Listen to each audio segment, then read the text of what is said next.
Good evening everyone. শতাব্দীর কিচেনে আপনাদের সবাইকে স্বাগত জানাই।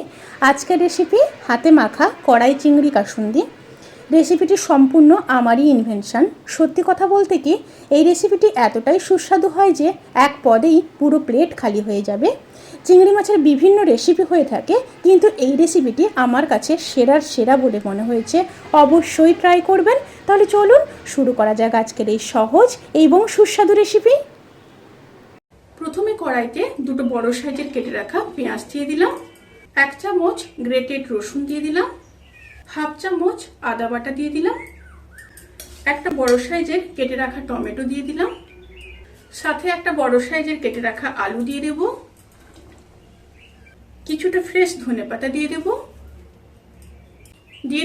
300 গ্রাম কেটে বেছে রাখা চিংড়ি।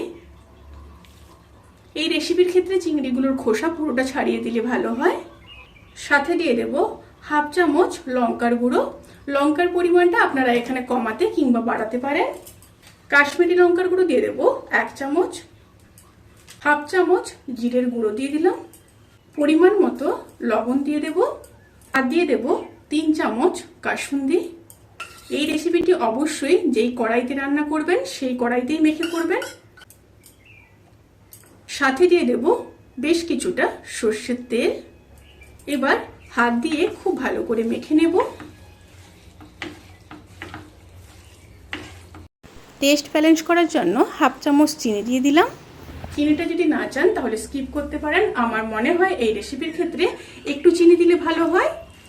আবারও খুব ভালোভাবে মাখিয়ে নেব। ওপর থেকে দুটো চেরা কাঁচা লঙ্কা দিয়ে দিলাম।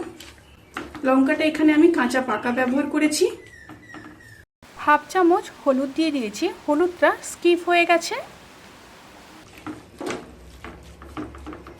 খুব ভালোভাবে মেখে নিয়েছি। এবার ওপর থেকে সামান্য জল দিয়ে দেব, প্রায় 100 ml।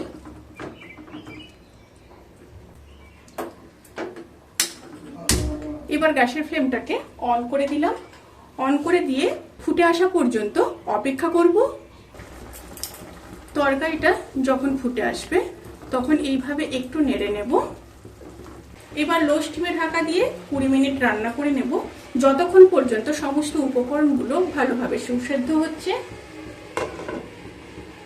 20 মিনিট পর ফিরে আসছি।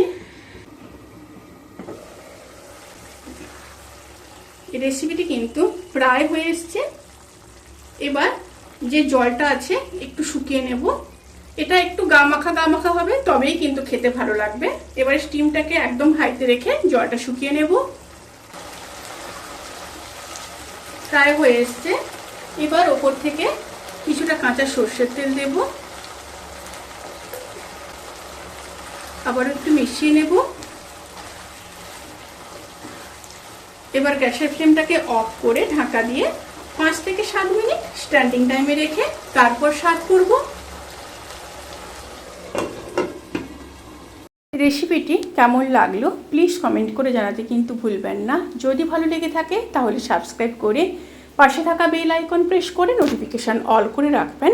তাতে করে আমি যত রেসিপি দেব সমস্ত লিঙ্ক আপনাদের কাছে পৌঁছে যাবে। আপনারা সবাই ভালো থাকবেন, সুস্থ থাকবেন, সাবধানে থাকবেন। আজকের মতো এই পর্যন্ত। পরের ভিডিওর জন্য অপেক্ষা করুন। টাটা।